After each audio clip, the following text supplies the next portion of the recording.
कश्मीर की आज़ादी के समर्थन में अमेरिका के पाकिस्तानी भाईचारे वालों मनाया गया Kashmir solidarity day. City of Santa Clara की मेयर ने 4 फरवरी को साका नकोदर दिवस वजों दी मानता। बंदी ਸਿੰਘਾਂ की रिहाई लिए लगे मोर्चे ਦੀਆਂ सिख संगतां ते पुलिस प्रशासन होए आमो सामने। कश्मीर की आज़ादी के समर्थन में अमेरिका के पाकिस्तानी भाईचारे वालों न्यूयॉर्क में कश्मीर सोलीडेरिटी डे मनाया गया। 5 फरवरी को हर साल पाकिस्तान कश्मीर सोलीडेरिटी डे वजों मनाउंदा है और भारतीय प्रबंध वाले कश्मीर की आज़ादी लिए रैलियां कीतियां जांदियां हन। इस मौके कश्मीर की आज़ादी के संघर्ष में शहीद होए लोगों को याद किया जाता है। न्यूयॉर्क में पाकिस्तान अमेरिकन थिंक टैंक वालों यह प्रोग्राम करवाया गया, जिस विच खालिस्तान अफेयर सेंटर के मुख संचालक डॉक्टर अमरजीत सिंह ने सिखां वालों कश्मीर के आज़ादी संघर्ष नाल एकमुठता प्रगटाउंदियां अपने विचार रखे। हालात एकसार नहीं रहंदे। बेशक कश्मीर की कहानी तो तुसी जिहड़े सारे आए हो, तुहानूं तां कोई सुनाण दा मतलब नहीं है, तुसी आए ही इसलिए हो कि तुसी उस दर्द नूं समझदे हो। पर मैं उस खिते की बदल रही जियो पॉलिटिक्स की गल जरूर करांगा, क्योंकि बहुत बार देखो दुश्मन बात करे अनहोनी। 5 अगस्त 2019 ਨੂੰ मोदी अमित शाह की इस गुंडा जोड़ी ने, जिवें अज अडानी का सारा फ्रॉड सामने आया, दुनिया का तीसरा सब तो अमीर आदमी यही नहीं कि 15वें पायदान से जाके डिगे, लगभग 115 बिलियन डॉलर गायब हो गया। लेकिन इस सब ने एक हकीकत को जगजाहिर किया। वो तुसी डाउ जोन्स देखो, हैंडर्सबर्ग रिपोर्ट देखो, वो वॉल स्ट्रीट देखो, बिजनेस स्टैंडर्ड देखो, फाइनेंशियल टाइम्स देखो। 2 गुजरात के बुच्चड़ मोदी ते अमित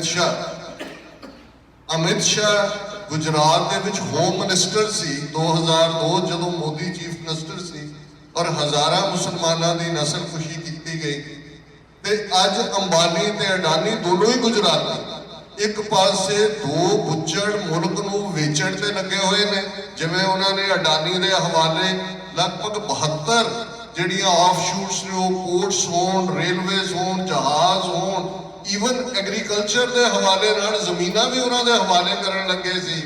लेकिन 13 महीने सिख किसानां ने दिल्ली दियां बरूहां दे उत्ते वो मोर्चा लाया और उत्थे रौला पा रहा सी सारा भारत के 2% सिख ने एक कानून पार्लियामेंट ने पास किए ने, एक किवें बदल सकते हैं। पर सिखा ने 13 महीने की उस फार्मर एजुटेशन तो बाद मोदी सरकार को झुकण ते मजबूर किया। तीनों खेती कानून वापस ले गए। ये है जदों तुहाडी यू विल इट। लड़ाइयां जंग के मैदान च नहीं लड़ियां जांदियां जां जित्तियां हारियां जांदियां। हार जाण ते हार मन लैण बड़ा फर्क होंदा है। तुसी हारदे उदों जदों तुसी हार मन लैंदे हो। जदों तक तुसी हार नहीं मननी, एक इंसान भी इस धरती के उत्ते, इस प्लैनेट के उत्ते, एक कश्मीरी जां एक सिख भी जे जिउंदा है ते जे वो बांह खड़ी करके कहता है कश्मीर जिंदाबाद, खालिस्तान जिंदाबाद, मूवमेंट मरी नहीं। हालात बदलते रहते हैं। जे 5 अगस्त 2019 ਨੂੰ कश्मीर का आईनी स्टेटस आर्टिकल 370 35A खत्म किया गया है, और उस तो बाद 5 डर्टी डीज जिहड़ियां उत्ते लागू कीतियां हुई, रीडिस्ट्रिक्टिंग कर रहे हैं, डेमोग्राफी चेंज कर रहे हैं। सवाल पूछा गया सी कि जम्मू कश्मीर च मुसलमानों की आबादी कितनी है। जे 5 अगस्त 2019 तो पहले देखो, लगभग 32 जिले जिहड़े जम्मू कश्मीर के सन, उन्हां चों 23 जिलियां दे विच मुसलमान मैजोरिटी है। पर जिहड़ी डेमोग्राफिक चेंज की गल है, कल्ला यही नहीं कि उन्होंने डोमिसाइल खोल दिता है, वो इस तरीके नाल डिवीजन कर रहे हैं जिहड़े ईवन मुसलमानों के ट्राइब, जे बकरवाल है, गुजर ट्राइब है, किसी को अपना स्टेटस, किसी को स्पैशल स्टेटस, वही गेम जिहड़ी ब्राह्मण 4000 साल तो उस धरती के खिते दे विच जिन्हें जात पाती सिस्टम बनाया, अपार्थाइड, रेसिज्म, ये ठीक है बहुत माड़े लफज ने, पर यह मुल्क निकल आए उस सारे चो। लेकिन हिंदू का बनाया हुआ जात पाती सिस्टम ਜਿਹੜਾ ਬ੍ਰਾਹਮਣ ਕਸ਼ਤਰੀ ਵੈਸ਼ ਸ਼ੂਦਰ 4 ਰੂਪਾਂ ਦੇ ਵਿੱਚ ਬਣਾਇਆ ਗਿਆ। ਜਦੋਂ ਅਲਾਮਾ ਇਕਬਾਲ ਨੇ ਬਾਂਗੇ ਦਰਾ ਕਿਤਾਬ ਦੀ ਨਜ਼ਮ ਦੇ ਵਿੱਚ बुद्धिज्म के खात्मे की गल करते किया कि ब्राह्मण सरशार है अब तक मैं पिंदार में शमाए गौतम जल रही है महफिले अग्यार में, कि अज भी ब्राह्मण हंकार की शराब पी के इस धरती पे जिउंदा और गौतम की गल महफिले अग्यार थाईलैंड चाइना बर्मा जापान उन्होंने विच है। वही ब्राह्मण जिन्हें डिवाइड एंड कई बार कहेंगे जी अंग्रेजा ने डिवाइड एंड रूल किया मुस्लिम लीग नूं उहदे बराबर नहीं। डिवाइड एंड रूल दे तां मास्टर 4000 साल तो ये ने जात पात के सिस्टम तो वध के डिवाइसिव किहड़ा सिस्टम है। लेकिन इस गल का भी ध्यान रहे कि अल्टीमेटली जिहड़ी बदल रही हकीकत है 5 अगस्त 2019 नूं जम्मू कश्मीर जिस यूनाइटेड नेशंस के 14-15 रेजोल्यूशंस ने डिस्प्यूटेड टेरिटरी ऐलानिया हुए कश्मीर और खालिस्तान की आज़ादी जुड़ी हुई है। एक सियाणे दानश्वर ने पाकिस्तान च एक बार कहा सी the road from Lahore to Srinagar goes via Amritsar, कि खालिस्तान की आज़ादी नाल कश्मीर की आज़ादी जुड़ी हुई है। असी एक है रल मिल के असी जितांगे, असी जरूर जितांगे। City of Santa ਕਲਾਰਾ the mayor ਨੇ ਸਾਕਾ ਨਕੋਦਰ ਦੇ 37ਵੇਂ ਸ਼ਹੀਦੀ ਦਿਹਾੜੇ ਮੌਕੇ 4 ਫਰਵਰੀ ਨੂੰ ਸਾਕਾ ਨਕੋਦਰ ਦਿਵਸ ਵਜੋਂ ਮਾਨਤਾ ਦਿੱਤੀ ਹੈ। ਕੌਂਸਲਰ ਰਾਜ ਚਾਹਲ ਨੇ ਸ਼ਹੀਦ ਪਰਿਵਾਰਾਂ ਨੂੰ ਸਾਕਾ ਨਕੋਦਰ ਮਾਨਤਾ ਦਿਵਸ ਘੋਸ਼ਣਾ ਪੱਤਰ ਸੌਂਪਿਆ। ਇਸ ਘੋਸ਼ਣਾ ਪੱਤਰ ਵਿੱਚ ਲਿਖਿਆ ਹੈ ਕਿ 4 ਫਰਵਰੀ 1986 ਨੂੰ ਆਲ ਇੰਡੀਆ ਸਿੱਖ ਸਟੂਡੈਂਟ ਫੈਡਰੇਸ਼ਨ ਦੇ 4 ਨਿਹੱਥੇ ਮੈਂਬਰਾਂ ਰਵਿੰਦਰ ਸਿੰਘ, ਬਲਧੀਰ ਸਿੰਘ, ਝਿਲਮਨ ਸਿੰਘ ਅਤੇ ਹਰਮਿੰਦਰ ਸਿੰਘ ਨੂੰ ਨਕੋਦਰ ਪੰਜਾਬ ਵਿਖੇ ਸ੍ਰੀ ਗੁਰੂ ਗ੍ਰੰਥ ਸਾਹਿਬ ਜੀ ਦੀ ਬੇਅਦਬੀ ਦਾ ਸ਼ਾਂਤਮਈ ਢੰਗ ਨਾਲ ਵਿਰੋਧ ਕਰਦੇ ਹੋਏ ਦੁਖਦਾਈ ਢੰਗ ਨਾਲ ਸ਼ਹੀਦ ਕਰ ਦਿੱਤਾ ਗਿਆ ਸੀ। ਇਹ ਦੁਖਾਂਤ ਸਾਕਾ ਨਕੋਦਰ ਦੇ ਨਾਂ ਨਾਲ ਜਾਣਿਆ ਜਾਂਦਾ ਹੈ। ਪੀੜਿਤ ਪਰਿਵਾਰ 37 ਸਾਲਾਂ ਤੋਂ ਸਵੀਕਾਰਤਾ ਤੇ ਸ਼ਮੂਲੀਅਤ ਦੇ ਸਿਧਾਂਤਾਂ ਨੂੰ ਅੱਗੇ ਵਧਾਉਂਦੇ ਹੋਏ ਨਿਆਂ ਦੀ ਮੰਗ ਕਰ ਰਹੇ ਹਨ।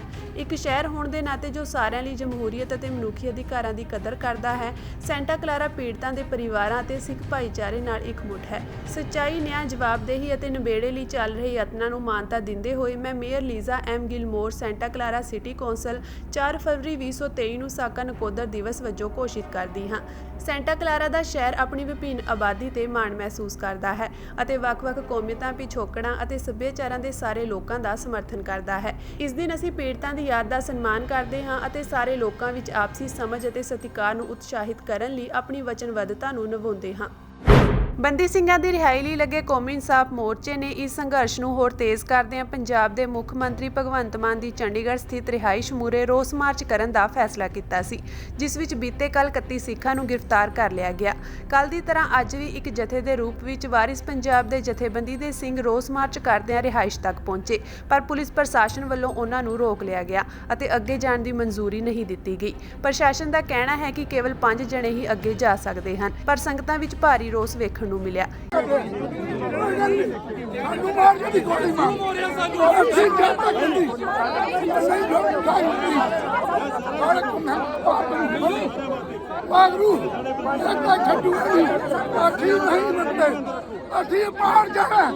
अंदर करो, जान मारो, गोली मारो, जो मर्जी करो, साडे बंदी छड्डो, साडियां बड़ियां भक्ति मंगा पूरियां करो, असीं नहीं बैठना, सानू जिथे लेना ले चलो, यदि तो आप गोली मार दी मारो, एक धक्के सही नहीं चलेगी।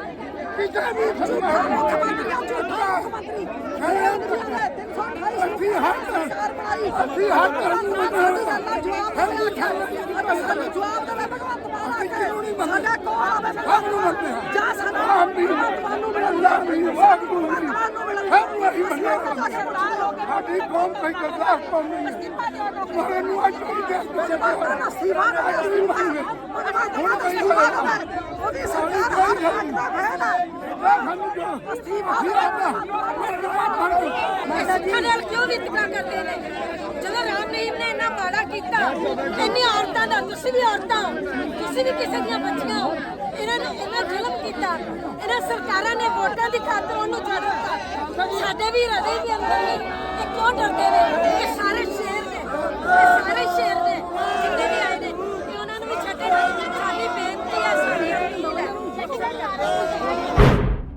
ਪਾਕਿਸਤਾਨ ਦੇ ਨਨਕਾਣਾ ਸਾਹਿਬ ਜ਼ਿਲ੍ਹੇ ਵਿੱਚ 2 ਸਿੱਖ ਭਰਾਵਾਂ ਦੇ ਕੇਸਾਂ ਦੀ ਬੇਅਦਬੀ ਕੀਤੇ ਜਾਣ ਦਾ ਮਾਮਲਾ ਸਾਹਮਣੇ ਆਇਆ ਹੈ। ਮਿਲੀ ਜਾਣਕਾਰੀ ਅਨੁਸਾਰ ਬੇਅਦਬੀ ਕਰਨ ਵਾਲਿਆਂ ਖਿਲਾਫ ਸ਼ਿਕਾਇਤ ਤੋਂ ਬਾਅਦ ਮਾਮਲਾ ਦਰਜ ਕਰ ਲਿਆ ਗਿਆ ਹੈ, ਪਰ ਅਜੇ ਤੱਕ ਉਹਨਾਂ ਦੀ ਗ੍ਰਿਫਤਾਰੀ ਬਾਰੇ ਕੋਈ ਜਾਣਕਾਰੀ ਨਹੀਂ ਹੈ। ਉਧਰ ਇਸ ਮਾਮਲੇ ਦੀ ਸ਼੍ਰੋਮਣੀ ਗੁਰਦੁਆਰਾ ਪ੍ਰਬੰਧਕ ਕਮੇਟੀ ਦੇ ਪ੍ਰਧਾਨ ਐਡਵੋਕੇਟ ਹਰਜਿੰਦਰ ਸਿੰਘ ਧਾਮੀ ਨੇ ਸਖਤ ਨਿੰਦਿਆ ਕੀਤੀ ਹੈ। ਐਡਵੋਕੇਟ ਹਰਜਿੰਦਰ ਸਿੰਘ ਧਾਮੀ ਨੇ ਕਿਹਾ ਕਿ ਪਾਕਿਸਤਾਨ ਵਿੱਚ ਪਿਛਲੇ ਲੰਮੇ ਸਮੇਂ ਦੌਰਾਨ ਕਈ ਵਾਰ ਸਿੱਖਾਂ ਤੇ ਹਮਲੇ ਹੋ ਚੁੱਕੇ ਹਨ, ਪਰ ਪੁਲਿਸ ਵੱਲੋਂ ਦੋਸ਼ੀਆਂ ਖਿਲਾਫ ਬਣਦੀ ਕਾਰਵਾਈ ਨਹੀਂ ਕੀਤੀ ਜਾਂਦੀ। ਉਹਨਾਂ ਕਿਹਾ ਕਿ ਤਾਜ਼ਾ ਮਾਮਲੇ ਵਿੱਚ ਵੀ ਪੁਲਿਸ ਵੱਲੋਂ ਕਿਸੇ ਵੀ ਦੋਸ਼ੀ ਨੂੰ ਗ੍ਰਿਫਤਾਰ ਨਹੀਂ ਕੀਤਾ ਗਿਆ, ਸਗੋਂ ਸਿੱਖਾਂ ਤੇ ਦਬਾਅ ਬਣਾਇਆ ਜਾ ਰਿਹਾ ਹੈ। ਐਡਵੋਕੇਟ ਧਾਮੀ ਨੇ ਪਾਕਿਸਤਾਨ ਸਰਕਾਰ ਤੋਂ ਮੰਗ ਕੀਤੀ ਕਿ ਮਾਮਲੇ ਦੀ ਗੰਭੀਰਤਾ ਨੂੰ ਵੇਖਦਿਆਂ ਦੋਸ਼ੀਆਂ ਖਿਲਾਫ ਤੁਰੰਤ ਕਾਰਵਾਈ ਕੀਤੀ ਜਾਵੇ। ਉਹਨਾਂ ਭਾਰਤ ਸਰਕਾਰ ਨੂੰ ਵੀ ਅਪੀਲ ਕੀਤੀ ਕਿ ਉਹ ਕੂਟਨੀਤਿਕ ਪੱਧਰ ਤੇ ਪਾਕਿਸਤਾਨ ਸਰਕਾਰ ਨਾਲ ਗੱਲ ਕਰਕੇ ਸਿੱਖਾਂ ਦੀ ਸੁਰੱਖਿਆ ਯਕੀਨੀ ਬਣਾਵੇ। ਦੁਨੀਆ ਭਰ 'ਚ ਵਸਦੇ ਸਿੱਖਾਂ ਵੱਲੋਂ ਸਾਕਾ ਨਕੋਦਰ 'ਚ ਸ਼ਹੀਦ ਹੋਏ ਸਿੰਘਾਂ ਦੀ ਯਾਦ ਵਿੱਚ ਸਮਾਗਮ ਕਰਵਾਏ ਜਾ ਰਹੇ ਹਨ। ਅੰਮ੍ਰਿਤਸਰ ਵਿਖੇ ਵੀ ਸਮਾਗਮ ਕਰਵਾਇਆ ਗਿਆ, ਜਿਸ ਵਿੱਚ ਸ਼ਹੀਦ ਹੋਏ ਸਿੱਖ ਨੌਜਵਾਨ ਦੇ ਪਿਤਾ ਨੇ ਵੀ ਸ਼ਮੂਲੀਅਤ ਕੀਤੀ। ਨਕੋਦਰ ਸਾਕਾ 37 ਸਾਲ ਪਹਿਲਾਂ 2 ਫਰਵਰੀ 1986 ਨੂੰ ਵਾਪਰਿਆ ਸੀ। ਉਦੋਂ ਨਕੋਦਰ ਦੇ ਗੁਰੂ ਘਰ ਵਿੱਚ ਸ੍ਰੀ ਗੁਰੂ ਗ੍ਰੰਥ ਸਾਹਿਬ ਜੀ ਦੀਆਂ 5 ਬੀੜਾਂ ਅਗਨ ਭੇਟ ਹੋ ਗਈਆਂ। ਪੀੜਿਤ ਪਰਿਵਾਰਾਂ ਵਿੱਚੋਂ ਬਲਦੇਵ ਸਿੰਘ ਲੀਤਰਾ ਨੇ ਦੱਸਿਆ ਕਿ 1986 ਵਿੱਚ ਨਕੋਦਰ ਬੇਅਦਬੀ ਕਾਂਡ ਵਿੱਚ ਪੁਲਿਸ ਵੱਲੋਂ ਚਲਾਈਆਂ ਅੰਨ੍ਹੇਵਾਹ ਗੋਲੀਆਂ ਨਾਲ ਸ਼ਹੀਦ ਹੋਣ ਵਾਲੇ 4 ਨੌਜਵਾਨਾਂ ਵਿੱਚ ਉਹਨਾਂ ਦਾ ਪੁੱਤਰ ਰਵਿੰਦਰ ਸਿੰਘ ਲੀਤਰਾ ਵੀ ਸ਼ਾਮਿਲ ਸੀ, ਜਿਹੜਾ ਉਦੋਂ ਮਹਿਜ਼ 19 ਸਾਲ ਦਾ ਸੀ। ਉਹ 37 ਸਾਲਾਂ ਤੋਂ ਇਨਸਾਫ ਦੀ ਲੜਾਈ ਲੜ ਰਹੇ ਹਨ, ਪਰ ਅਜੇ ਤੱਕ ਨਕੋਦਰ ਬੇਅਦਬੀ ਕਾਂਡ ਵਿੱਚ ਸ਼ਹੀਦ ਹੋਣ ਵਾਲੇ 4 ਸ਼ਹੀਦ ਪਰਿਵਾਰਾਂ ਨੂੰ ਇਨਸਾਫ ਨਹੀਂ ਮਿਲਿਆ ਅਤੇ ਹਾਈ ਕੋਰਟ ਵਿੱਚ ਅਗਲੀ ਸੁਣਵਾਈ ਹੁਣ 30 ਮਾਰਚ ਨੂੰ ਹੋਵੇਗੀ। 4 ਫਰਵਰੀ 1986 ਨੂੰ ਗੁਰੂ ਨਾਨਕਪੁਰਾ ਮਹੱਲਾ ਨਕੋਦਰ ਵਿੱਚ ਗੁਰੂ ਮਹਾਰਾਜ ਦੀਆਂ 5 ਬੀੜਾਂ ਜਿਨ੍ਹਾਂ ਨੂੰ ਸਾੜ ਦਿੱਤਾ ਗਿਆ ਸੀ ਤੇ ਉਹਨਾਂ ਦੀ ਬੇਅਦਬੀ ਨਾ ਸਹਾਰਦੇ ਹੋਏ ਉਸ ਵੇਲੇ ਦੇ ਇਹ 4 ਨੌਜਵਾਨ ਜਿਹੜੇ ਸੀਗੇ ਸ਼ਾਂਤਮਈ ਰੋਸ ਮੁਜ਼ਾਹਰੇ 'ਚ ਜਾ ਰਹੇ ਸੀ ਤੇ ਇਹ ਘਟਨਾ ਜਿਹੜੀ ਹੈਗੀ ਆ 4 ਫਰਵਰੀ 1986 ਨੂੰ ਵਾਪਰੀ ਸੀ। ਇਹਨਾਂ ਬਿਨਾਂ ਦੱਸੇ ਬਿਨਾਂ ਇਹਨਾਂ ਤੇ ਕੋਈ ਗੱਲ ਇਹਨਾਂ ਨਾਲ ਗੱਲਬਾਤ ਕੀਤੀ ਇਹਨਾਂ ਤੇ ਗੋਲੀਆਂ ਮਾਰੀਆਂ ਗਈਆਂ ਤੇ ਇਹਨਾਂ ਨੂੰ ਅੰਨ੍ਹੇਵਾਹ ਜਿਹੜੀਆਂ ਗੋਲੀਆਂ ਚੱਲੀਆਂ ਉਹਨਾਂ ਦੇ ਵਿੱਚ ਤਕਰੀਬਨ ਜਿਹੜੀ ਜਸਟ ਗੁਰਨਾਮ ਸਿੰਘ ਦੀ ਰਿਪੋਰਟ ਹੈ ਉਹਦੇ ਵਿੱਚ 350 ਤੋਂ ਲੈ ਕੇ 400 ਰਾਊਂਡ ਗੋਲੀ ਚੱਲੀ। ਔਰ ਜਦੋਂ ਜਸਟ ਗੁਰਨਾਮ ਸਿੰਘ ਜਿਹੜੇ ਕਿ ਜਿਨ੍ਹਾਂ ਨੇ ਮਿਸ਼ਨ ਬਣਿਆ ਸੀ ਜਸਟਿਸ ਦਾ, ਉਹਨਾਂ ਨੇ ਜਦੋਂ ਇਨਕੁਆਇਰੀ ਕੀਤੀ ਉਦੋਂ ਵੀ ਖਾਲੀ ਖੋਲ ਜਿਹੜੇ ਹੈਗੇ ਆ ਸ਼ੇਰਪੁਰ ਪਿੰਡ 'ਚੋਂ ਵੀ ਤੇ ਪਿੰਡ ਦੀਆਂ ਗਲੀਆਂ 'ਚੋਂ ਵੀ ਉਹਨਾਂ ਨੇ ਇਕੱਠੇ ਕੀਤੇ ਤੇ ਉਹਨਾਂ ਦੀ ਰਿਪੋਰਟ ਦੇ ਵਿੱਚ ਕਲੀਅਰ ਲਿਖਿਆ ਕਿ ਉਸ ਵੇਲੇ ਦੇ ਜਿਹੜੇ ਪੁਲਿਸ ਅਫਸਰ ਸੀ, ਉਸ ਵੇਲੇ ਦੇ ਜਿਹੜੇ ਡੀਸੀ ਸੀ, ਉਸ ਵੇਲੇ ਦੇ ਉਹਨਾਂ ਦੇ ਆਰਡਰਾਂ ਦੇ ਨਾਲ ਹੀ ਇਹ ਸਾਰਾ ਕੁਝ ਹੋਇਆ, ਜਿਹੜੇ ਕਿ ਉਸ ਵੇਲੇ ਨਕੋਦਰ ਦੇ ਥਾਣੇ ਦੇ ਵਿੱਚ ਬੈਠੇ ਸੀ ਅਜ਼ਹਾਰ ਆਲਮ ਤੇ ਔਰ ਉਹਨਾਂ ਨੇ ਅਸ਼ਨੀ ਕੁਮਾਰ ਨੂੰ ਵਰਬਲੀ ਆਰਡਰ ਦਿੱਤੇ, ਜਿਹੜਾ ਉਹ ਕਹਿੰਦਾ ਮੈਂ ਉਹਨਾਂ ਦੇ ਨਾਲ ਪੂਰੇ ਸੰਪਰਕ 'ਚ ਰਿਹਾ। ਸੰਪਰਕ 'ਚ ਹੋਣ ਦੇ ਬਾਵਜੂਦ ਬਿਨਾਂ ਨਹੱਥੇ ਬੱਚਿਆਂ ਦੇ ਉੱਤੇ ਜਿਹੜੀਆਂ ਗੋਲੀਆਂ ਚਲਾਈਆਂ, ਜਿਹੜਾ ਉਹਨਾਂ ਨੂੰ ਛਲਣੀ ਕੀਤਾ, ਉਹ ਰਿਪੋਰਟ ਅੱਜ ਤੱਕ ਜਿਹੜੀ ਹੈਗੀ ਆ ਉਹ ਦੱਬੀ ਆ। ਸਾਨੂੰ ਕੋਈ ਵੀ ਰਿਕਾਰਡ ਨਾ ਕਿਤੇ ਥਾਣੇ 'ਚੋਂ ਮਿਲਦਾ ਨਾ ਜਿਹੜੀ ਰਿਪੋਰਟ ਜਸਟਿਸ ਗੁਰਨਾਮ ਸਿੰਘ ਦੀ ਆ ਉਹਦੇ 2 ਪਾਰਟ ਆ। ਉਹਦਾ ਪਹਿਲਾ ਪਾਰਟ ਵੀ ਸਾਨੂੰ 33 ਸਾਲ ਬਾਅਦ ਜਾ ਕੇ 2019 ਵਿੱਚ ਮਿਲਿਆ, ਜਿਹਦੇ ਲਈ ਬਹੁਤ ਹੀ ਜਹਿਦ ਕੀਤੀ ਹੈਗੀ ਸੀ ਉਸ ਵੇਲੇ ਫੂਲਕਾ ਸਾਹਿਬ ਨੇ, ਕਮਰ ਸੰਧੂ ਸਾਹਿਬ ਨੇ ਤੇ ਆਪਣੇ ਹਰਪਾਲ ਸਿੰਘ ਚੀਮਾ ਜੀ ਨੇ ਵੀ ਤੇ ਇਸ ਵੇਲੇ ਦੇ ਜਿਹੜੇ ਹੁਣ ਇਸ ਵੇਲੇ ਦੇ ਮੌਜੂਦਾ ਜਿਹੜੇ ਸਪੀਕਰ ਸਾਹਿਬ ਆ ਉਹਨਾਂ ਨੇ ਵੀ ਤਾਂ ਪਰ ਉਹਨਾਂ ਨੇ ਉਦੋਂ ਵੀ ਕਿਹਾ ਸੀ, ਹੁਣ ਵੀ ਕਹਿੰਦੇ ਸੀਗੇ ਵੀ ਅਸੀਂ ਇਹਨਾਂ ਦੀ ਮਾਫੀ ਮੰਗਾਂਗੇ। ਨਾ ਉਹ 5 ਸਰਕਾਰਾਂ ਬਦਲ ਗਈਆਂ, 5 ਸੀਐਮ ਬਦਲੇ। ਬਰਨਾਲੇ ਦੇ ਵੇਲੇ ਇਹ ਕੁਛ ਹੋਇਆ। ਦੂਸਰਾ ਸੀਐਮ ਜਿਹੜੇ ਸੀਗੇ 15 ਸਾਲ ਉਹਨਾਂ ਨੇ ਨੌਕਰੀ ਕੀਤੀ, ਜਿਹੜੇ ਕਿ ਫਖਰੇ ਕੌਮ ਵੀ ਕਹਾਉਂਦੇ ਆ। ਉਹਨਾਂ ਪੁਲਿਸ ਅਫਸਰਾਂ ਨੂੰ ਤੇ ਉਹਨਾਂ ਡੀਸੀ ਨੂੰ ਉਹਨਾਂ ਨੂੰ ਬਹੁਤ ਉੱਚ ਅਹੁਦਿਆਂ ਤੇ ਦਿੱਤੇ ਤੇ ਉਹਨਾਂ ਨੂੰ ਆਪਣੀ ਜਿਹੜੀ ਸੀ ਉਹਨਾਂ ਦੀ ਪਾਰਟੀ ਉਹਦੇ ਵਿੱਚ ਉਹਨਾਂ ਨੂੰ ਨਾਮਜ਼ਦਗੀਆਂ ਦਿੱਤੀਆਂ ਤੇ ਉਹਨਾਂ ਨੂੰ ਮਿਨਿਸਟਰ ਵੀ ਬਣਾਇਆ ਤੇ ਉਹਨਾਂ ਨੂੰ ਇਲੈਕਸ਼ਨਾਂ ਵੀ ਲੜਾਈਆਂ। ਬੇਸ਼ੱਕ ਉਹ ਹਾਰ ਗਿਆ, ਬੇਸ਼ੱਕ ਅਜ਼ਹਾਰ ਆਲਮ ਨਹੀਂ ਹੈ, ਬੇਸ਼ੱਕ ਭਾਵੇਂ ਦੂਸਰੇ ਬੰਦੇ ਜਿਹੜੇ ਹੈਗੇ ਆ ਉਹਨਾਂ ਨੂੰ ਅਸੀਂ ਇਹ ਚਾਹੁੰਦੇ ਹਾਂ ਵੀ ਉਹਨਾਂ ਨੂੰ ਕਟਹਿਰੇ ਵਿੱਚ ਖੜਾ ਕੀਤਾ ਜਾਵੇ ਤੇ ਉਹਨਾਂ ਤੇ ਜੋ ਬਣਦੀ ਆ ਕਾਰਵਾਈ ਉਹ ਹੋਵੇ। ਗੁਰਨਾਮ ਸਿੰਘ ਜਸਟਿਸ ਜੀ ਦੀ ਜਿਹੜੀ ਰਿਪੋਰਟ ਹੈਗੀ ਆ ਉਹਦੇ 2 ਪਾਰਟ ਜਿਹੜੇ ਆ ਜਾਂ ਜਿਨ੍ਹਾਂ ਨੇ ਵੀ ਲੁਕੋਈ ਆ, ਜਿੱਥੇ ਵੀ ਲੁਕੋਈ ਆ, ਚਾਹੇ ਉਹ ਡੀਸੀ ਸਾਹਿਬ ਦੇ ਹੋਣ ਤੇ ਚਾਹੇ ਕਿਸੇ ਹੋਰ ਅਫਸਰ ਦੇ ਹੋਣ ਜਿਨ੍ਹਾਂ ਨੇ ਉਹਨਾਂ ਨੂੰ ਖੁਰਦ-ਬਰਦ ਕਰਾਇਆ, ਚਾਹੇ ਉਹ ਨਕੋਦਰ ਦੀ ਪੁਲਿਸ ਹੋਵੇ, ਚਾਹੇ ਉਹ SSP ਦਫ਼ਤਰ ਜਲੰਧਰ ਹੋਵੇ ਜਾਂ ਕੋਈ ਵੀ ਅਦਾਲਤ, ਉਹਦੀ ਅਦਾਲਤੀ ਜਾਂਚ ਵੀ ਹੋਈ। 54 ਨੰਬਰ 1 FIR ਉਸ ਵੇਲੇ ਦਰਜ ਕੀਤੀ ਗਈ, ਜਿਹੜੀ ਕਿ ਅਤ ਘਿਨਾਉਣੀ ਹਰਕਤ ਸੀ ਉਸ ਵੇਲੇ ਦੇ ਜਸਕੀਰ ਸਿੰਘ ਦੀ, ਜਿਹਨੇ ਇਹਨਾਂ 4 ਸ਼ਹੀਦਾਂ ਤੇ 12 ਫੱਟੜਾਂ ਤੇ ਹੋਰ ਜਿਹੜੇ ਨੁਮਾਇੰਦੇ ਸੀ ਜਿਹੜੇ ਉੱਥੇ ਕਰ ਰਹੇ ਸੀਗੇ ਉਹਨਾਂ ਤੇ FIR ਦਰਜ ਕੀਤੀ, ਜਿਹੜੀ ਕਿ ਉਸ ਵੇਲੇ ਦੇ ਸਿਵਲ ਜੱਜ ਜਿਹੜਾ ਇੰਦਰਜੀਤ ਸਿੰਘ ਸੀ ਉਹਨਾਂ ਨੇ ਉਹਨੂੰ ਅਖਰਾਜ ਕਰਕੇ ਉਹਦੀ ਰਿਪੋਰਟ ਵੀ ਜਿਹੜੀ ਆ ਉਹਦੇ ਨਾਲ ਵੀ ਜਸਟਿਸ ਗੁਰਨਾਮ ਸਿੰਘ ਦੀਆਂ ਰਿਪੋਰਟਾਂ ਲੱਗੀਆਂ। ਉਹ ਅਜੇ ਤੱਕ ਰਿਕਾਰਡ 'ਚ ਆ, ਉਹ ਸਾਨੂੰ ਰਿਕਾਰਡ ਨਹੀਂ ਦੇ ਰਿਹਾ, ਕੋਈ ਵੀ ਅੱਜ ਤੱਕ ਨਹੀਂ ਰਿਕਾਰਡ ਦੇ ਰਿਹਾ। 5 CM ਬਦਲ ਗਏ ਨੇ ਔਰ ਸਾਰੇ ਕਹਿੰਦੇ ਆ ਬਹੁਤ ਜ਼ਿਆਦਾ ਹੋਇਆ। ਉਹ ਉਹਨਾਂ ਤੇ ਚੱਕੜ ਸਿੱਟੀ ਜਾਂਦੇ ਆ, ਉਹਨਾਂ ਤੇ ਚੱਕੜ ਸਿੱਟੀ ਜਾਂਦੇ ਆ ਕਿ ਉਸ ਵੇਲੇ ਦੀਆਂ ਸਾਡੀਆਂ ਜਿਹੜੀਆਂ ਅਕਾਲੀ ਦਲ ਦੀਆਂ ਸਰਕਾਰਾਂ ਸੀ 15-20 ਸਾਲ ਇਹਨਾਂ ਨੇ ਰਾਜ ਕੀਤਾ, 15 ਸਾਲ ਕਾਂਗਰਸ ਨੇ ਕੀਤਾ। ਹੁਣ वाली जिहड़ी भी सरकार आ, जिहड़ा अपने इस वेले दा CM आ, ਹੁਣ मैं 4 रिमाइंडर दे चुका। अप्रैल च दिता, उस तो बाद पहला अप्रैल च दिता, फिर दिता सितंबर 25 सितंबर नूं, 22 सितंबर नूं मैं जाके मिलिया स्पीकर साहब नूं विधान सभा दे विच। उदों बाद जिहड़ी साडी MLA नकोदर दी ओनूं उत्थे उहदे घर जाके मिलिया और सारिਆਂ ने कहा असीं इहदे ते कोई ना कोई एक्शन करांगे, पर अज तक किसी ने कोई एक्शन नहीं लिया। साडी अज असीं इस अकाल तख्त ते जिहड़ा कि सारे तख्तां तो उच्चा, जिहदे थल्ले दुनिया दे सारे तख्त ने, इत्थे अरदास बेनती कीती आ और असीं आस करदे हां अकाल तख्त तो साडी आवाज़ जिहड़ी आ लोकां तक जाऊगी। लोक इन्हां नुमाइंदियां नूं जिहड़े झूठे वायदे करके मुकरदे आ, इन्हां नूं मूँह ना लाउण, चाहे ओह किसी भी पार्टी दा होवे, ते इन्हां इहनूं पुछण भी तुसीं दस्सो बच्चिਆਂ ते किद्दां गोलियां चलाईयां, किद्दां उन्हां दे सीने छलनी कीते। 300 350 तो 400 राउंड गोली चली। जस्टिस गुरनाम सिंह की रिपोर्ट के क्लीयर लिखा कि ये जोड़े दोषी ने। फिर एक इनकुआरी नहीं हुई, जस्टिस अजीत सिंह बैंस ने ह्यूमन राइट्स वाले ने इनकुआरी की, जिहदे क्लीयर लिखा है कि ये बंदे जिम्मेवार ने। अजहार आलम ते DC जिहड़े उस वेले दे अश्विनी कुमार, स्वर्ण सिंह घोटना, गोपाल सिंह घुम्मण, जसकीर सिंह SHO, हरविंदर सिंह ASI, जिन्हां ने इन्हां नूं साडे बच्चों दीयां लाशां भी नहीं दित्तियां। 5 तरीक नूं दास पहलां 12 घंटे उत्थे खड़ा रहा, सारी रात नकोदर। सवेर नूं मैनूं कहिंदे भी तुहानूं असीं लाशां दे दांगे। महालों साहब नूं असीं साडे जिहड़े मामा जी सीगे अकाल तख्त दे जथेदार सी, उन्हां नूं बरनाले ने फोन कीता, तुहानूं सवेर नूं लाशां मिलणगीਆਂ। किसी ने सानूं लाशां देण दी की लोड़ सी? उन्हां नूं फगवाड़े रोक लिया, बडाला साहब नूं पिछे रोक लिया लांबड़े, ते 4 उस वेले मेरे नाल MLA ते नकोदर दे जिन्ने भी सीगे लोकल जिहड़े जथेदार सी और दास 5 बजे तक उत्थे एक धरने ते बैठा रहा। उस धरने दे मौके ते उस वेले IG भुल्लर, उस वेले SSP अजहार आलम, उस वेले सरजीत सिंह D जे डिटेक्टिव जिहड़ा सी, जिन्हें कि चार्ज ले लिया सीगा सारे थाने दा, तो उन्हां तो सारे दा चार्ज ले लिया सी। SDM तो चार्ज जिहड़ा DC ले लिया सी।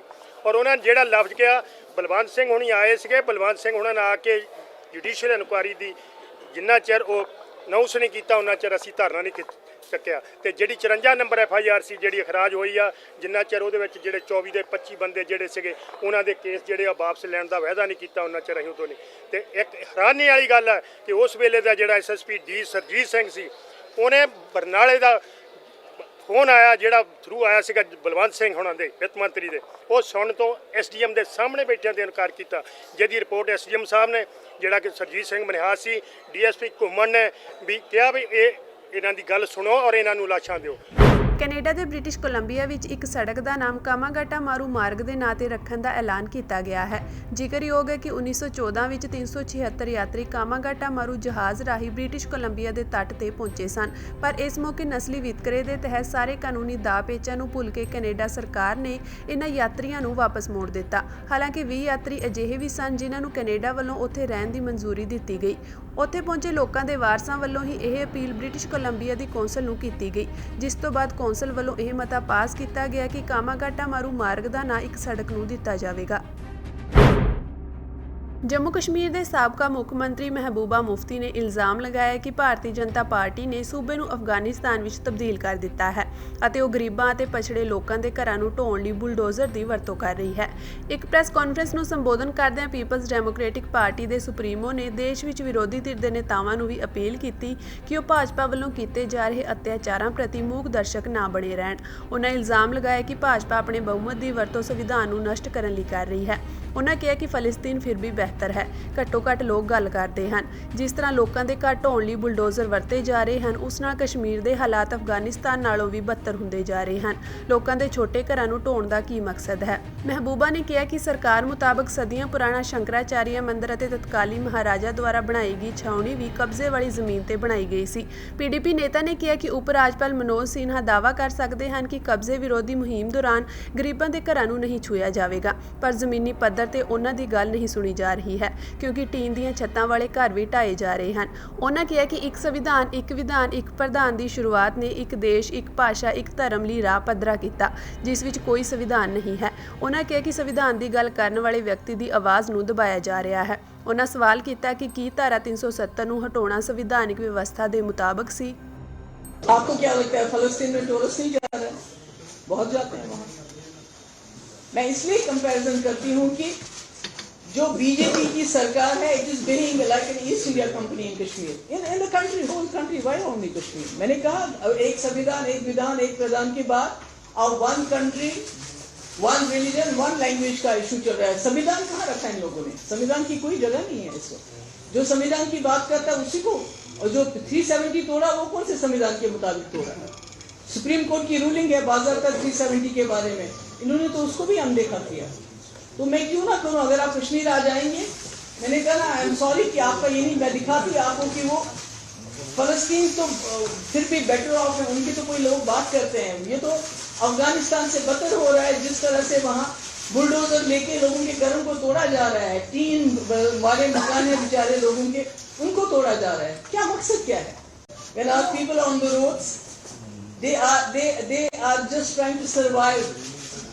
कि हम किस तरह सर्वाइव करें, हमारा घर आग रातों में तोड़ा जाना चाहिए। ऐसे में इलेक्शन कौन करेगा? इलेक्शन की क्या बात है? इलेक्शन तो पिछले 70 साल से होते जा रहे हैं। But has the Kashmir problem gone away? No, it is got more complicated. ਅੱਜ ਰੋਜ਼ ਐਵੈਨਿਊ ਅਦਾਲਤ ਵਿੱਚ 1984 ਦੇ ਸਿੱਖ ਕਤਲੇਆਮ ਸੰਬੰਧੀ ਇੱਕ ਅਹਿਮ ਸੁਣਵਾਈ ਹੋਈ, ਜਿਸ ਵਿੱਚ ਕਾਂਗਰਸੀ ਆਗੂ ਸੱਜਣ ਕੁਮਾਰ ਦੇ ਸੁਲਤਾਨਪੁਰੀ ਕੇਸ ਸੰਬੰਧੀ ਸੀਬੀਆਈ ਅਤੇ ਦਿੱਲੀ ਤੋਂ ਗੁਰਦੁਆਰਾ ਪ੍ਰਬੰਧਕ ਕਮੇਟੀ ਵੱਲੋਂ ਜਗਦੀਪ ਸਿੰਘ ਕਾਲੋ ਵੱਲੋਂ ਬਹਿਸ ਪੇਸ਼ ਕੀਤੀ ਗਈ। ਗੁਰਦੁਆਰਾ ਪ੍ਰਬੰਧਕ ਕਮੇਟੀ ਦੇ ਜਨਰਲ ਸਕੱਤਰ ਨੇ ਦੱਸਿਆ ਕਿ ਅੱਜ ਸਾਨੂੰ ਉਮੀਦ ਸੀ ਕਿ ਅੰਤਿਮ ਸੁਣਵਾਈ ਤੋਂ ਬਾਅਦ ਕੋਈ ਫੈਸਲਾ ਸਾਡੇ ਸਾਹਮਣੇ ਆ ਜਾਵੇਗਾ, ਪਰ ਦਿੱਲੀ ਕਮੇਟੀ ਦੇ ਵਕੀਲਾਂ ਅਤੇ ਸੀਬੀਆਈ ਦੀ ਤਰਫੋਂ ਸੱਜਣ ਕੁਮਾਰ ਦੇ ਵਕੀਲ ਨੇ ਜ਼ੋਰਦਾਰ ਵਕਾਲਤ ਕੀਤੀ। ਅਦਾਲਤ ਨੇ ਇਸ ਮਾਮਲੇ ਨੂੰ ਲੈ ਕੇ 20 ਤਰੀਕ ਤੈਅ ਕੀਤੀ ਹੈ। ਹੁਣ ਇਸ ਮਾਮਲੇ ਦੀ ਅਗਲੀ ਸੁਣਵਾਈ 20 ਫਰਵਰੀ ਨੂੰ ਹੋਵੇਗੀ। ਅੱਜ ਸੱਜਣ ਕੁਮਾਰ ਦੇ ਖਿਲਾਫ ਸੀਬੀਆਈ ਵੱਲੋਂ ਜਿਹੜੀਆਂ ਸੁਲਤਾਨਪੁਰੀ ਦੀਆਂ 3 ਐਫਆਈਆਰ ਹੋਈਆਂ ਸੀ 1984 ਦੇ ਵਿੱਚ, ਉਹ ਕੇਸ ਜਿਹੜਾ ਰੋਜ਼ ਐਵਨਿਊ ਇੱਥੇ ਦਿੱਲੀ ਦੇ ਵਿੱਚ ਚੱਲ ਰਿਹਾ ਹੈ, ਅੱਜ ਉਸ ਦੀ ਫਾਈਨਲ ਸੁਣਵਾਈ ਸੀ। ਪਹਿਲੇ ਸੀਬੀਆਈ ਨੇ ਆਰਗੂਮੈਂਟ ਕੀਤੇ ਸੀ, ਉਸ ਤੋਂ ਬਾਅਦ ਸੱਜਣ ਕੁਮਾਰ ਦੇ ਵਕੀਲਾਂ ਨੇ ਉਸ ਨੂੰ ਕ੍ਰਾਸ ਐਗਜ਼ਾਮਿਨ ਕੀਤਾ ਸੀ। ਇਸ ਤੋਂ ਬਾਅਦ ਅੱਜ ਰਿਵਰਟਲ ਸੀ, ਜਿਹੜਾ ਕਿ ਦਿੱਲੀ ਸਿੱਖ ਗੁਰਦੁਆਰਾ ਪ੍ਰਬੰਧਕ ਕਮੇਟੀ ਦੇ ਵਕੀਲਾਂ ਦੁਆਰਾ ਅੱਜ ਬਹਿਸ ਹੋਣੀ ਸੀ, ਔਰ ਅੱਜ ਇੱਕ ਉਮੀਦ ਸੀ ਕਿ ਅੱਜ ਕਨਕਲੂਡ ਹੋ ਕੇ ਔਰ ਆਰਡਰ ਫॉर ਰਿਜ਼ਰਵ ਹੋ ਜਾਏਗਾ। ਸਾਡੇ ਵਕੀਲ ਦਿੱਲੀ ਸਿੱਖ ਗੁਰਦੁਆਰਾ ਪ੍ਰਬੰਧਕ ਕਮੇਟੀ ਦੇ ਸਰਦਾਰ ਮਨਿੰਦਰ ਸਿੰਘ, ਜਿਨ੍ਹਾਂ ਨੇ ਅੱਜ ਤੱਥਾਂ ਦੇ ਉੱਤੇ ਆਧਾਰਿਤ ਜੋ ਫੈਕਟ ਸੀ, ਜੋ 1984 ਦੇ ਵਿੱਚ ਜੋ ਸੁਲਤਾਨਪੁਰੀ ਦੇ ਵਿੱਚ ਵਾਪਰਿਆ, ਜਿਸ ਤਰੀਕੇ ਦੇ ਨਾਲ ਕਤਲੇ ਆਮ ਹੋਇਆ, ਜਿਸ ਤਰੀਕੇ ਦੇ ਨਾਲ ਸੱਜਣ ਕੁਮਾਰ ਨੇ ਉਸ ਸਮੇਂ ਗੁੰਡੇ ਆਪਣੇ ਬੁਲਾ ਕੇ ਔਰ ਉੱਥੇ ਨਿਰਦੋਸ਼ ਸਿੱਖਾਂ ਦਾ ਕਤਲ ਕਰਵਾਇਆ ਸੀ, ਉਹ ਸਾਰੇ ਜਿਹੜੇ ਤੱਥ ਸੀ, ਜਿਹੜੇ ਗਵਾਹ ਸੀ, ਗਵਾਹਾਂ ਦੇ ਐਫੀਡੇਵਿਟ ਸੀ, ਉਹ ਸਾਰੇ ਆਰਗੂਮੈਂਟ ਅੱਜ ਇੱਥੇ ਕੋਰਟ ਦੇ ਵਿੱਚ ਕੀਤੇ ਆ। ਔਰ ਸਭ ਤੋਂ ਵੱਡੀ ਗੱਲ ਇਹ ਆ ਕਿ ਜਿਹੜੇ ਸੱਜਣ ਕੁਮਾਰ ਦੇ ਵਕੀਲਾਂ ਵੱਲੋਂ ਕੋਰਟ ਨੂੰ ਗੁੰਮਰਾਹ ਕੀਤਾ ਜਾ ਰਿਹਾ ਸੀ, ਹਾਲਾਂਕਿ ਸੀਬੀਆਈ ਵੱਲੋਂ ਵੀ ਬਹੁਤ ਸੋਲਿਡ ਦਲੀਲਾਂ ਔਰ ਬੜੇ ਤੱਥਾਂ ਦੇ ਨਾਲ ਇਸ ਕੇਸ ਨੂੰ ਰੱਖਿਆ ਜਾ ਰਿਹਾ ਹੈ, ਲੇਕਿਨ ਸੱਜਣ ਕੁਮਾਰ ਦੇ ਵਕੀਲ ਜਿਹੜੇ ਕਿ ਮੋਟੇ ਉੱਥੇ ਉਹਦੇ ਕੋਲੋਂ ਪੈਸੇ ਲੈ ਕੇ ਔਰ ਪਿਛਲੇ 38 ਸਾਲਾਂ ਤੋਂ ਉਹਨੂੰ ਬਚਾਉਂਦੇ ਆਏ ਸੀ, ਉਹਨਾਂ ਨੇ ਬੜੀ ਕੋਸ਼ਿਸ਼ ਇਸ ਕੇਸ ਦੇ ਵਿੱਚ ਵੀ ਕੀਤੀ ਕਿ ਕਿਸੇ ਤਰੀਕੇ ਦੇ ਨਾਲ ਕੋਰਟ ਨੂੰ ਗੁੰਮਰਾਹ ਕੀਤਾ ਜਾਏ। ਲੇਕਿਨ ਅੱਜ ਦੀ ਜੋ ਆਰਗੂਮੈਂਟਸ ਹੋਏ ਆ, ਜੋ ਅੱਜ ਦੀਆਂ ਦਲੀਲਾਂ ਹੋਈਆਂ, ਜੋ ਦਿੱਲੀ ਸਿੱਖ ਗੁਰਦੁਆਰਾ ਪ੍ਰਬੰਧਕ ਕਮੇਟੀ ਦੇ ਵਕੀਲ ਸਾਹਿਬ ਨੇ ਕੀਤੀਆਂ, ਮੈਂ ਸਮਝਦਾ ਕਿ ਉਹ ਅੱਜ ਬਿਲਕੁਲ ਸੱਜਣ ਕੁਮਾਰ ਨੂੰ ਸਖਤ ਸਜ਼ਾ, ਚਾਹੇ ਉਹ ਫਾਂਸੀ ਦੀ ਸਜ਼ਾ ਹੋਵੇ, ਚਾਹੇ ਉਮਰ ਕੈਦ, ਦੁਬਾਰਾ ਇੱਕ ਹੋਰ ਉਮਰ ਕੈਦ, ਪਹਿਲੇ ਉਹ ਭੁਗਤ ਰਿਹਾ ਫਿਰ ਉਮਰ ਕੈਦ ਹੋਵੇ, ਇਹ ਸਜ਼ਾ ਅੱਜ ਜਿਹੜੇ ਦਲੀਲ ਹੋਈ ਆ ਉਸ ਤੋਂ ਇਹ ਲੱਗ ਰਿਹਾ ਕਿ ਬਿਲਕੁਲ ਸਜ਼ਾ ਜਿਹੜੀ ਆ ਉਹਨੂੰ ਹੋਏਗੀ ਇਸ ਕੇਸ ਦੇ ਵਿੱਚ।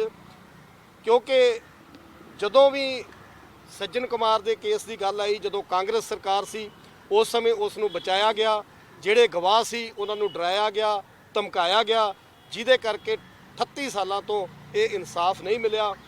2013 ਦੇ ਵਿੱਚ ਸ਼੍ਰੀ ਨਰਿੰਦਰ ਮੋਦੀ ਜੀ ਦੀ ਸਰਕਾਰ ਆਈ, ਉਸ ਤੋਂ ਬਾਅਦ 2013 ਦੇ ਵਿੱਚ ਜਦੋਂ ਦਿੱਲੀ ਸਿੱਖ ਗੁਰਦੁਆਰਾ ਪ੍ਰਬੰਧਕ ਕਮੇਟੀ, ਸਾਡੀ ਕਮੇਟੀ ਨੇ ਲਗਾਤਾਰ ਕੰਮ ਕਰਨਾ ਸ਼ੁਰੂ ਕੀਤਾ, ਔਰ ਜਿਸ ਤਰ੍ਹਾਂ ਕਿ ਪਹਿਲੇ ਸਜ਼ਾਵਾਂ, ਚਾਹੇ ਉਹ ਦਿੱਲੀ ਕੈਂਟ ਦਾ ਕੇਸ ਹੋਵੇ ਜਿਹਦੇ ਵਿੱਚ ਮਾਈਪਾਲਪੁਰ ਦੇ ਕੇਸ ਦੇ ਵਿੱਚ ਸਜ਼ਾ ਹੋਈ ਹੈ, ਸੱਜਣ ਕੁਮਾਰ ਨੂੰ ਸਜ਼ਾ ਹੋਈ ਹੈ, ਜਮਨਾ ਪਾਰ ਦੇ ਚਾਰਜ ਫਰੇਮ ਹੋਏ ਆ ਕੇਸ ਦੇ ਵਿੱਚ, ਦਿੱਲੀ ਸਿੱਖ ਗੁਰਦੁਆਰਾ ਪ੍ਰਬੰਧਕ ਕਮੇਟੀ, ਸਾਡੇ ਮੀਤ ਪ੍ਰਧਾਨ ਸਰਦਾਰ ਆਤਮਾ ਸਿੰਘ ਲੁਬਾਣਾ ਜੀ, ਸਾਡੀਆਂ ਸਾਰੀਆਂ ਮਾਤਾਵਾਂ ਭੈਣਾਂ 1984 ਦੀਆਂ ਜਿਹੜੀਆਂ ਪੀੜਤ ਹੈ, ਇਹਨਾਂ ਨੇ ਆਪਣੇ ਅੱਖਾਂ ਦੇ ਨਾਲ ਆਪਣੇ ਪਰਿਵਾਰ ਜਿਹੜੇ ਆ ਸ਼ਹੀਦ ਹੁੰਦੇ ਦੇਖੇ ਆ। ਸੋ ਇਸ ਕਰਕੇ ਦਿੱਲੀ ਸਿੱਖ ਗੁਰਦੁਆਰਾ ਪ੍ਰਬੰਧਕ ਕਮੇਟੀ ਇਹਨਾਂ ਕੇਸਾਂ ਨੂੰ ਬੜੀ ਗੰਭੀਰਤਾ ਦੇ ਨਾਲ ਲੈ ਰਹੀ ਆ, ਬੜੀ ਗੰਭੀਰਤਾ ਦੇ ਨਾਲ ਵਕੀਲ ਜਿਹੜੇ ਇਸ ਕੇਸ ਨੂੰ ਲੈ ਰਹੇ ਆ। ਔਰ ਅੱਜ ਇਹ ਜਿਹੜਾ ਸਾਨੂੰ ਉਮੀਦ ਸੀ ਕਿ ਅੱਜ ਰਿਜ਼ਰਵ ਹੋਣਾ ਸੀ ਆਰਡਰ, ਲੇਕਿਨ ਕਿਉਂਕਿ ਸਾਡੇ ਵਕੀਲ ਸਾਹਿਬ ਨੇ ਜੇ ਹੋਰ ਦਲੀਲਾਂ ਦੇਣੀਆਂ ਹੈ, ਹੁਣ ਇਹ ਅਗਲੀ ਡੇਟ ਜਿਹੜੀ ਆ 20 ਤਰੀਕ ਪਈ ਹੈ, 20 ਫਰਵਰੀ ਨੂੰ ਕਨਕਲੂਡ ਹੋਏਗਾ, ਆਰਡਰ ਫਾਰ ਰਿਜ਼ਰਵ ਹੋਏਗਾ ਔਰ ਸਾਨੂੰ ਉਮੀਦ ਹੈ ਕਿ ਬਹੁਤ ਜਲਦੀ ਸੱਜਣ ਕੁਮਾਰ ਨੂੰ ਇਹਨਾਂ ਕੇਸਾਂ ਦੇ ਵਿੱਚ ਸਖਤ ਸਜ਼ਾ ਜਿਹੜੀ ਆ ਉਹ ਮਿਲੇਗੀ।